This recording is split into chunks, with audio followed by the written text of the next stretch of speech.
देश छाड़िले बांग्लादेश प्रधानमंत्री शेख हसीना बांग्लादेश रे भयंकर हिंसाकांड देखा मिली। हिंसाकांड रे देशर स्थिति संगीन होगा से बांग्लादेश छाड़ी वर्तमान जमापड़ी से प्रधानमंत्री पदर इस्तीफा देइथिबा चर्चा होउछि। चर्चा यह भी होउछि जे से भारत आसुछंती सुरक्षा कारणरू शेख हसीना एवं तांको भौणी भारत आसुथिबा जमापड़ी। तांको बासभवन को हजार हजार आंदोलनकारी प्रवेश करी कब्जा कर नैछंती। किछि समय परे बांग्लादेश रो आर्मी चीफ देशवासी को संबोधन करि पारंती। यह भी चर्चा होउछि जे बांग्लादेश रे सामरिक विद्रोह होइछि। संरक्षण प्रतिवाद रे बेस किछि दिन हेलाणी बांग्लादेश जळुछि। जेतेबेले 1971 रे पाकिस्तान ठारू अलगा होई बांग्लादेश गठन होइतिला सेतेबेले मुक्ति बाहिनीर जोगदेई पाकिस्तान विरोध में युद्ध करथिबा व्यक्तिंकर परिवार को संरक्षण दिया जाइतिला। बांग्लादेशर सबु सरकारी चाकरी से 30% पर्यंत संरक्षण दिया जाइतिला। यार प्रतिवाद रे आरंभ होइतिला आंदोलन। प्रथमे छात्र माने आंदोलन करथिले। अभियोग होइतिला जे शेख हसीनाक दल आवामी लीग सदस्यों को फायदा देबाकू संरक्षण व्यवस्था करा जाइछि। तेणु संरक्षण प्रतिवाद रे होइतिला आंदोलन परे परे यह हिंसार रूप नहीं। किछि दिन हैला ए नियारे जळुछि बांग्लादेश। शेष परिस्थिति एभली होइछि जे सेठारे गृहयुद्ध परिस्थिति सृष्टि होइछि। देश छाड़ी पलाइछंती प्रधानमंत्री से इस्तीफा देई देश छाड़िथिबा मध्य चर्चा होउछि। एवं आउ गोटे बड़ कथा हला जे बांग्लादेश रे हिंसा कमिबा बदल रे हिंसा बढ़िबारे लागिछि। केवल गतकाली गोटे दिन रे हिंसाकांड रे 100 जनकर बांग्लादेश रे मृत्यु होइछि एवं सेठी गोटे गृहयुद्ध परिस्थिति उत्पन्न होइछि। एथरु जणा पडुछि जे स्थिति केते भयानक अछि। मोट मृत्यु संख्या 300 पार हेलाणी। प्रधानमंत्री शेख हसीनांकर इस्तीफा दाबी रे आंदोलनकारी अड़ी बसते जो आज से इस्तीफा देइछंती किछि समय तले। एवं भारत तांको भौणी सहित से भारत आसीथिबा चर्चा चलछि। चाकरी संरक्षण व्यवस्था को विरोध करी आरंभ होइतिबा छात्र आंदोलन एवं गुरुतर रूप धारण करिछि। किंतु मुख्यतः छात्र आंदोलन पछरे शेख हसीना सरकार परिवर्तन ही मूलतः दाबी थिला। 1971 बांग्लादेश मुक्ति आंदोलन में भाग नहीं व्यक्तिंकर परिवार को चाकरी संरक्षण व्यवस्था करते सरकार जहां नहीं बद उपजिता 30% संरक्षण रही। शेख हसीना दल आवामी लीग कर्मी को फायदा देवाई एभली एक व्यवस्था प्रथमे छात्र मैंने अभियोग कले पर से हाईकोर्ट गले सुप्रीमकोर्ट गले। बर्तमान यह गुरुतर रूप धारण करिछि। शेख हसीना इस्तीफा देइछंती। से भारत आस्थिबा कथा चर्चा होउछि। से देश छाड़ी देइछंती एवं वर्तमान देश में किभली शांति फेराई अण जाई परिबो एथिपाई सामरिक शक्तिर प्रयोग पई चर्चा मध्य हेलाणी। किछि समय मध्य आर्मी चीफ देशवासी को संबोधित करि पारंती। शेख हसीना बा प्राइम मिनिस्टर जो रेसिडेंस रही ताकू जो आंदोलनकारी माने अछंती से माने कब्जा करिसेंती। सबुठी ए खबर बांग्लादेश रे स्थिति संगीन।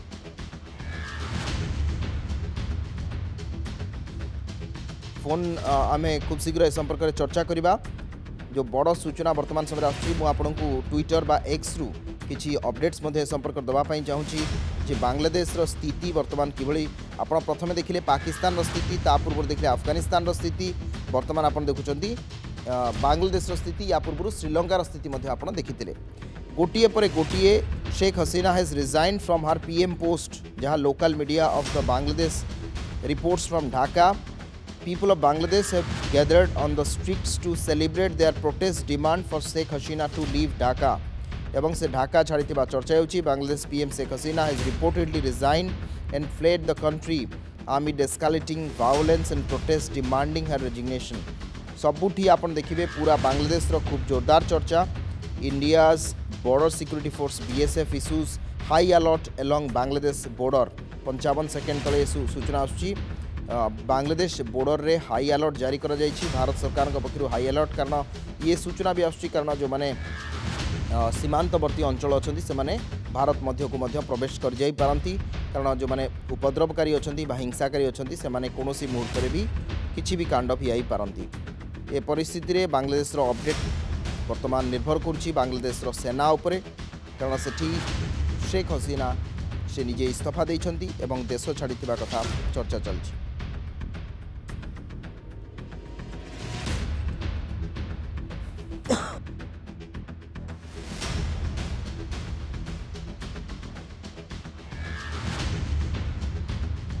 आम सहित अमरेन्द्र खटुआ अच्छा वैदेशिक व्यापार विषय प्रसंग में अधिक आलोचना करने सर स्वागत करुँ नंदीघोष टीवी को। शेख हसीना इस्तीफा पर देश छाड़ी देइछंती ढाका छाड़ी देइछंती आगामी समय आपन को लगुच आज बांग्लादेश रे शांति फेरिबो ये पूरा घटनार विवादर समाधान हो पारिबो। बांग्लादेश जो समस्या सेटा एते सहज नुह। रिजर्वेशन जोटा अच्छी बांग्लादेश रे ସେଇଟା ବହୁ ବର୍ଷରୁ ଅଛି ତା ବିରୁଦ୍ଧରେ ଯୋଉ ଷ୍ଟୁଡେଣ୍ଟ ଆନ୍ଦୋଳନ ଚାଲିଛି ସେଇଟା ଏତେ ସହଜରେ କୋଉ ସରକାର କରିବା ମୁସ୍କିଲ ଏଟା ହେଲା ଏକ। ଦ୍ୱିତୀୟ ହେଲା ହାସିନା ସରକାର ଭାରତ ସାଙ୍ଗରେ ଭଲ ସମ୍ପର୍କ ଥିଲା। ଭାରତର ଇଣ୍ଟରେଷ୍ଟ ହେଲା ଏମିତି ଗୋଟେ ସରକାର ଆସିବ ଯିଏ ଏ ସମସ୍ୟାକୁ ସମାଧାନ କରିବ। ଦ୍ୱିତୀୟ ପାକିସ୍ତାନ ଚାଇନାଠୁ ଦୂରରେ ରହିବ। ତୃତୀୟ ଇସ୍ୟୁ ହେଲା ବାଂଲାଦେଶରୁ ବହୁତ ଶରଣାର୍ଥୀ ଭାରତକୁ ଚାଲି ଆସନ୍ତି। ଅଲରେଡି ଆସାମ ପଶ୍ଚିମବଙ୍ଗରେ ପ୍ରୋବ୍ଲେମ ଅଛି। ସେଥିପାଇଁ ଆମକୁ ସତର୍କ ରହିବାକୁ ପଡିବ କି ଆଉ ବେଶୀ ଶରଣାର୍ଥୀ ଆସନ୍ତୁନି। ଆଜି ଖବର ଆସିଛି ଯେ ନୂଆଖାলীରେ ହିନ୍ଦୁ ମାନଙ୍କ ଉପରେ ଆକ୍ରମଣ ହେବା ଆରମ୍ଭ ହେଲାଣି। ଏଇଟା ହିନ୍ଦୁ ମୁସଲିମ ହେଇଗଲେ ଭାରତ ବାଂଲାଦେଶ ଭାରତ ପାକିସ୍ତାନ ଏ ପ୍ରୋବ୍ଲେମଟା ବି ତା ଭିତରେ ଆସି ଯାଇପାରେ। किंतु सर मूलतः आपको लगुच कि 2009 परठू आप जमी उल्लेख करें जे संरक्षण जदि मुख्य मुद्दा थिला बा मुख्य प्रसंग थिला किंतु धीरे धीरे शेख हसीना सरकार उपरे स्थानीय जो माने बुद्धिजीवी अच्छा जो स्टूडेंट्स माने अच्छा ये सरकार विरोध में भी गोटे बहुत बड़ आंदोलन आरंभ होता कोटा बा जो आपंकर संरक्षण सी गोटे प्रसंग थिला किंतु ता सहित पुंजीभूत असंतोष ये सरकार विरोध में थिबा भली मने हुए कि एटा सत्य कथा माने बांग्लादेश रे सबु समय रे इवन मुजिबुर समय रे जो यंग लोकों को विद्रोह सबु बेले सरकार रो खराब काम उपरे निर्भर करे। आपण जा कहले सत्य एटा इमीडिएट कॉज है रिजर्वेशन किंतु हसीना गवर्नमेंट रे करप्शन पॉवर्टी ये सब बहुत बढ़ी जाइछि।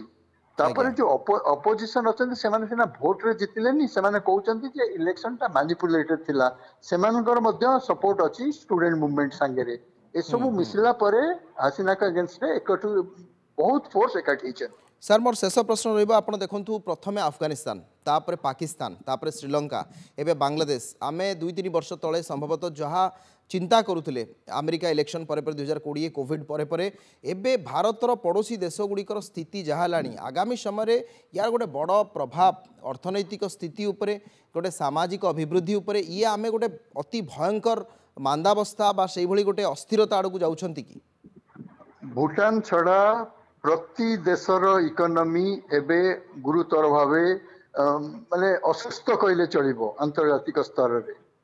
द्वितीय है एटा गोटे चाइना पे आमर जोटा सबुठ बड़ एनेमी चाइना पे गोटा खोला खोली निमंत्रण पत्र सेटा भारत पे भल कथा नुह। तृतीय है आपन जहाँ कहले दारिद्र्य पॉवर्टी माइग्रेशन शरणार्थी ये सब प्रॉब्लम इंडिया को बहन करिया पड़िबो।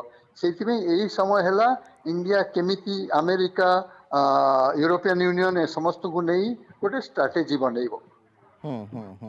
सर आपण एथिरे भी एकमत हेबे कि जेहेतु आगामी समय अमेरिका रे निर्वाचन रही आपन जेमति उल्लेख कले ये गोटे चीन रो इंटरेस्ट रोची आउ चीन अनेक समय या पछरे भी पृष्ठपोषक व्यक्ति भाव रे गोटे राष्ट्र छिड़ा होची अमेरिका रे इलेक्शन मध्यप्राच्यर स्थिति एपटे एशिया रो दक्षिण एशिया रे स्थिति ये आगामी समय गोटे विश्व शांति रो सेमति गोटे आह्वान को उत्पन्न करूची कि जहाँ कहले एकविंश शताब्दी यूएन है जेते संगठन हेले से माने सबू युक्त नुहति शक्त नुहति से संगठन है भारत सांगे यूरोपियन यूनियन रो भारत सांगे जापान रो भारत सांगे यूएस रो आपको केमिति करिबा एटा मध्य आम पई गोटे बड़ समस्या या विषय रे हमको भाबिबा पड़िबो कारण साउथ एशिया रे शांति सहज आसिया मुश्किल।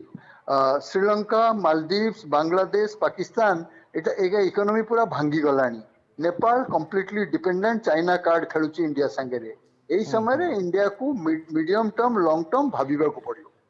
आज्ञा आज्ञा सर अनेक अनेक धन्यवाद अमरेंद्र खटुआ आम सहित आम अधिक आलोचना सहित करते विस्तृत भाव में जे वर्तमान बांग्लादेश जो स्थिति सृष्टि होती सेठी शेख हसीना सरकार जावापर किए क्षमता को आसब सेठाकार आर्मी जो मैंने अच्छा बा सामरिक शक्ति जो मैंने अच्छा से माने ये संरक्षण निआरू लोकों को उद्धार करें कि 100 अधिक लोकंर मृत्यु वर्तमान सेनाबाहिनी पाई सामरिक शक्ति पाई आर्मी चीफ पाई गोटे बड़ आह्वान होती बांग्लादेश रे जहाँ आगामी समय ये स्थिति को केउ आड़ को नौची ता उपरे नजर रहिबो। दर्शक बंधु दुईटी भिजुआल्स आपन टेलीविजन स्क्रीन रे आपन देखुछंती जो स्क्रीन रे गोटिए आपन देखंतु शेख हसीनांकर जो प्राइवेट जेट रही बा विमान रही से सेठु आसुछंती एवं अन्यटी होछि हिंसाकांड रे जेतेबेले लोक पाखापाखि हजार हजार लक्ष लक्ष लोक रास्ता को आसी जाइछन्ति प्रधानमंत्री कार्यालय को कब्जा कर नहीं सेमानंकर से विजुअल्स आप देखुं जो जो मानकर मुख्य उद्देश्य बा मुख्य प्रसंग थिला शेख हसीना सरकार इस्तीफा दियंतु जो संरक्षण व्यवस्था 30% लागू कर प्रत्याहार करंतु ये दुईटी घटना बड़ धरणर हिंसाकांड गत 7 दिन धरी आप देखुले एबे 100 रु अधिक लोकंकर